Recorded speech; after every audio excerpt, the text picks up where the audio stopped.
Hello students, विनीतास Hindi class में आपका स्वागत है। आज हम इस वीडियो में कक्षा 9 की पुस्तक स्पर्श का पाठ एक फूल की चाह के प्रश्नोत्तर करेंगे। प्रीवियस वीडियो में हमने इसकी व्याख्या पढ़ी थी। यहाँ हम पाठ्य पुस्तक में दिए प्रश्नों के साथ साथ परीक्षा उपयोगी अन्य महत्वपूर्ण प्रश्नों का भी अभ्यास करेंगे। तो आइए बढ़ते हैं आगे और पढ़ते हैं लेट्स स्टडी प्रश्नोत्तर ऑफ एक फूल की चाह।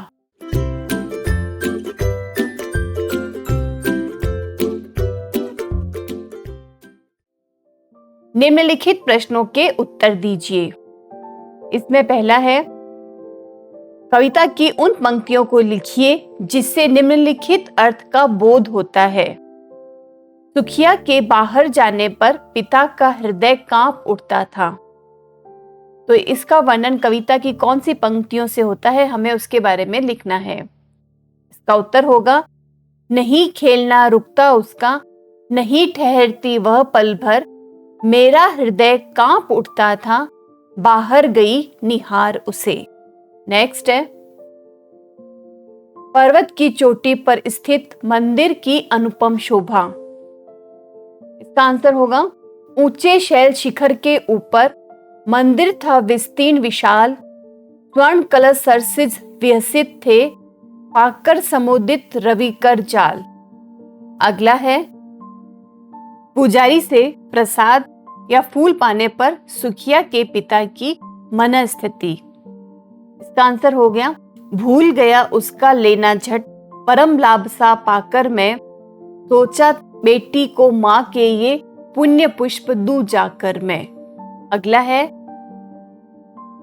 पिता की वेदना और उसका पश्चाताप। इनको बताने वाली पंक्तियां हैं, अंतिम बार गोद में बेटी, तुझको ले न सका मैं हा, एक फूल मां का प्रसाद भी, तुझको दे न सका मैं हा। अगला प्रश्न है, बीमार बच्ची ने क्या इच्छा प्रकट की। इसका उत्तर होगा, बीमार बच्ची ने अपने पिता के सामने इच्छा प्रकट की कि उसे देवी मां के प्रसाद का फूल चाहिए। अगला प्रश्न, सुखिया के पिता पर कौन सा आरोप लगाकर उसे दंडित किया गया। तो सुखिया के पिता पर मंदिर को अशुद्ध करने का आरोप लगाया गया। वह अछूत जाति का था, इसलिए उसे मंदिर में प्रवेश का अधिकार नहीं था। दंड स्वरूप सुखिया के पिता को 7 दिन जेल में रहने की सजा दी गई। अगला प्रश्न,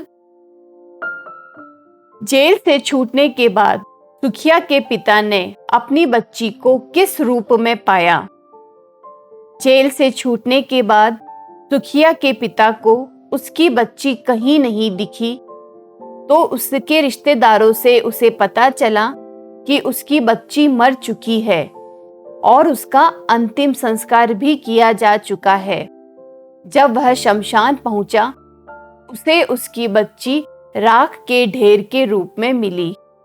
अगला प्रश्न, इस कविता का केंद्रीय भाव अपने शब्दों में लिखिए। तो इस कविता में समाज में फैले वर्ग भेद, ऊंच नीच और छुआछूत की समस्या को केंद्र में रखा गया है, जो मानवता के नाम पर कलंक है। जन्म के आधार पर किसी को अछूत मानना एक अपराध है। मंदिर जैसे पवित्र स्थानों पर अछूत होने पर किसी के प्रवेश पर रोक लगाना सर्वथा अनुचित है। कवि चाहता है कि इस प्रकार की सामाजिक विषमता का शीघ्र ही अंत हो। नेक्स्ट क्वेश्चन,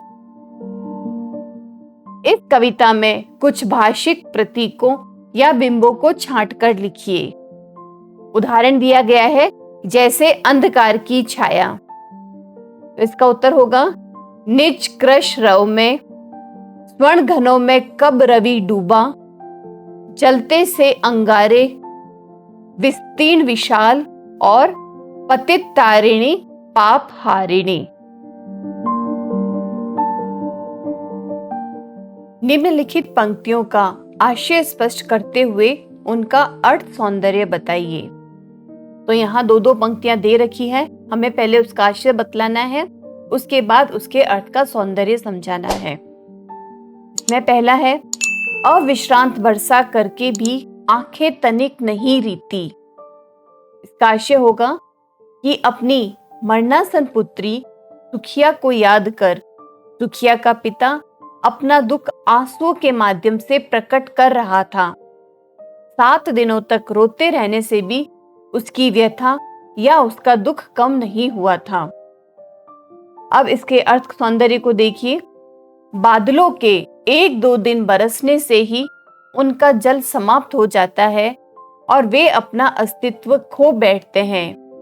और सुखिया के पिता की आंखों से 7 दिन तक आंसू बहते रहे, फिर भी आंखें खाली नहीं हुई, अर्थात उसके हृदय की वेदना कम नहीं हुई। अगला है, बुझी पड़ी थी चिता वहां पर, छाती धधक उठी मेरी। आशय है कि जब सुखिया का पिता जेल से छूटा तो वह शमशान में गया। उसने देखा कि वहां उसकी बेटी की जगह राख की ढेरी पड़ी थी। उसकी बेटी की चिता बुझ चुकी थी, परंतु उसकी छाती जल रही थी। अर्थ सौंदर्य इस तरह से लिखेंगे कि इसमें करुणा साकार हो उठी है। चिता का बुझना और उसे देखकर पिता की छाती को धधकना 2 मार्मिक दृश्य है। ये पाठक को द्रवित करने की क्षमता रखते हैं कि पिता अंतिम बार भी अपनी बेटी को न देख सका। नेक्स्ट है, हाय वहीं चुपचाप पड़ी थी अटल शांति सी धारण कर। इसका आशय है कि सुखिया का पिता अपनी मरणासन पुत्री को देखकर सोच रहा था कि सुखिया जो कि दिन भर खेलती कूदती और यहाँ वहां भटकती रहती थी, बीमारी के कारण शिथिल और लंबी शांति धारण करके लेटी पड़ी है। अर्थ सौंदर्य होगा, तेज बुखार ने सुखिया को एकदम अशक्त बना दिया है। वह बोल भी नहीं पा रही है। सुखिया को उसकी शांति अटल अर्थात स्थायी लग रही है। अब वह शायद ही बोल सके। अगला है, पापी ने मंदिर में घुसकर किया अनर्थ बड़ा भारी। इसका आशय होगा कि इसमें ढोंगी भक्तों ने सुखिया के पिता पर मंदिर की पवित्रता नष्ट करने का भीषण आरोप लगाया है। सुखिया का पिता पापी है, यह अछूत है, इसने मंदिर में घुसकर घोर पाप किया है। अर्थ सौंदर्य होगा कि तिरस्कार और धिक्कार की भावना प्रकट करने के लिए यह पद्यांश सुंदर बन पड़ा है। पापी और बड़ा भारी अनर्थ शब्द तिरस्कार प्रकट करने में पूर्णतया समर्थ है। अगला है, ये थे आपके पाठ्य पुस्तक के प्रश्न। अब आते हैं पाठ्येतर प्रश्न या एक्स्ट्रा क्वेश्चंस। इसमें पहला प्रश्न, महामारी अपना प्रचंड रूप किस प्रकार दिखा रही थी? बस्ती में महामारी दिन प्रतिदिन बढ़ती ही जा रही थी। यहाँ कई बच्चे इसका शिकार हो चुके थे। जिन माताओं के बच्चे अभी इसका शिकार हुए थे, उनका रो रो कर बुरा हाल था। उनके गले से क्षीण आवाज निकल रही थी। उस क्षीण आवाज में हाहाकार मचाता उनका अपार दुख था। महामारी के इस प्रचंड रूप में चारों ओर करुण क्रंदन सुनाई दे रहा था। अगला प्रश्न, पिता सुखिया को कहां जाने से रोकता था और क्यों? पिता सुखिया को बाहर जाकर खेलने से मना करता था, क्योंकि उसकी बस्ती में महामारी अपने प्रचंड रूप में हाहाकार मचा रही थी। इस महामारी की चपेट में कई बच्चे आ चुके थे। वह अपनी बच्ची से बहुत प्यार करता था। उसे डर था कि कहीं सुखिया महामारी की चपेट में न आ जाए। नेक्स्ट क्वेश्चन, सुखिया ने अपने पिता से देवी के प्रसाद का फूल क्यों मांगा? सुखिया महामारी की चपेट में आ चुकी थी। महामारी के कारण उसकी आवाज कमजोर हो गई और शरीर के अंग शिथिल पड़ गए थे। उसे लग गया होगा कि उसकी मृत्यु निकट है। उसे आशा रही होगी कि वह शायद देवी के प्रसाद से ठीक हो जाए, इसलिए उसने देवी के प्रसाद का फूल मांगा। नेक्स्ट क्वेश्चन, न्यायालय द्वारा सुखिया के पिता को क्यों दंडित किया गया? न्यायालय द्वारा सुखिया के पिता को इसलिए दंडित किया गया क्योंकि वह अछूत होकर भी देवी के मंदिर में प्रवेश कर गया था। मंदिर को अपवित्र तथा देवी का अपमान करने के कारण सुखिया के पिता को न्यायालय ने 7 दिन के कारावास का दंड देकर दंडित किया। नेक्स्ट क्वेश्चन, भक्तों द्वारा सुखिया के पिता के साथ किए गए इस व्यवहार को आप किस तरह देखते हैं? भक्तों द्वारा सुखिया के पिता का अपमान और मारपीट करना उनकी संकीर्ण मानसिकता और अमानवीय व्यवहार का प्रतीक है। उनका ऐसा कार्य समाज की एकता और सौहार्द नष्ट करने वाला है। इससे लोगों में तनाव उत्पन्न होता है। ऐसा व्यवहार सदैव निंदनीय होता है। अगला प्रश्न, सुखिया का पिता किस सामाजिक बुराई का शिकार हुआ? सुखिया का पिता उस वर्ग से संबंधित था जिसे समाज के कुछ लोग अछूत कहते हैं। इस कारण वह छुआछूत जैसी सामाजिक बुराई का शिकार हो गया।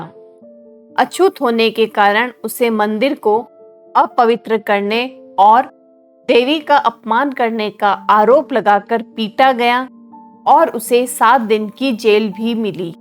नेक्स्ट क्वेश्चन, एक फूल की चाह कविता की प्रासंगिकता स्पष्ट कीजिए। प्राचीन समय से ही भारतीय समाज वर्गों में बटा है। यहाँ समाज के एक वर्ग द्वारा स्वयं को उच्च तथा दूसरे को निम्न और अछूत समझा जाता है। निम्न वर्ग का देवालय में प्रवेश वर्जित है, जो कि सरासर गलत है। सुखिया का पिता भी वर्ग भेद का शिकार हुआ था। यह कविता हम सभी को समान समझने, ऊंच नीच, छुआछूत आदि सामाजिक बुराइयों को नष्ट करने की प्रेरणा देती है। अतः यह कविता पूर्णतया प्रासंगिक है। अगला प्रश्न, एक फूल की चाह कविता में देवी के भक्तों की दोहरी मानसिकता उजागर होती है, स्पष्ट कीजिए। एक फूल की चाह कविता में देवी के उच्च जाति के भक्तगण जोर जोर से गला फाड़कर चिल्ला रहे थे, पतित तारिणी पाप हारिणी माता तेरी जय जय जय। वे माता को भक्तों का उद्धार करने वाली, पापों को नष्ट करने वाली, पापियों का नाश करने वाली मानकर जय जयकार कर रहे थे। उसी बीच एक अछूत भक्त के मंदिर में आ जाने से वे उस पर मंदिर की पवित्रता और देवी की गरिमा नष्ट होने का आरोप लगा रहे थे। जब देवी पापियों का नाश करने वाली है, तो एक पापी या अछूत उनकी गरिमा कैसे कम कर रहा था? भक्तों की ऐसी सोच से उनकी दोहरी मानसिकता उजागर होती है। अगला प्रश्न, महामारी से सुखिया पर क्या प्रभाव पड़ा? इससे उसके पिता की दशा कैसी हो गई? महामारी की चपेट में आने से सुखिया को तेज बुखार हो आया। इस कारण वह बहुत बेचैन हो रही थी। इस बेचैनी में उसका उछलना कूदना न जाने कहाँ खो गया। वह भयभीत हो गई और देवी के प्रसाद का एक फूल पाने में अपना कल्याण समझने लगी। उसके बोलने की शक्ति कम होती जा रही थी। धीरे धीरे उसके अंग शक्तिहीन हो गए। उसकी यह दशा देखकर सुखिया का पिता भी चिंतित हो उठा। उसे कोई उपाय नहीं सूझ रहा था। सुखिया के पास चिंतातुर बैठे हुए उसे यह भी पता नहीं चल सका कि कब सूर्य उगा, कब दोपहर बीतकर शाम हो गई। अगला प्रश्न और आखिरी प्रश्न, पिता अपनी बच्ची को माता के प्रसाद का फूल क्यों न दे सका? इसका उत्तर होगा कि पिता जब मंदिर से देवी के प्रसाद का फूल लेकर बाहर आने वाला था, तभी कुछ सवर्ण भक्तों की दृष्टि उस पर पड़ गई। उन्होंने अछूत कहकर उसे मारा, पीटा और न्यायालय तक ले आए। यहाँ उसे 7 दिन का कारावास मिला। इस बीच उसकी बेटी इस दुनिया से जा चुकी थी और वह अपनी बेटी को माँ के प्रसाद का फूल न दे सका। तो स्टूडेंट्स, इन प्रश्नों का आप अच्छे से अभ्यास कीजिए। वीडियो अच्छा लगे तो प्लीज लाइक करें और फ्रेंड्स के साथ शेयर भी करें और हमारा चैनल लेट्स स्टडी को सब्सक्राइब करना ना भूलें। Thank you and all the best.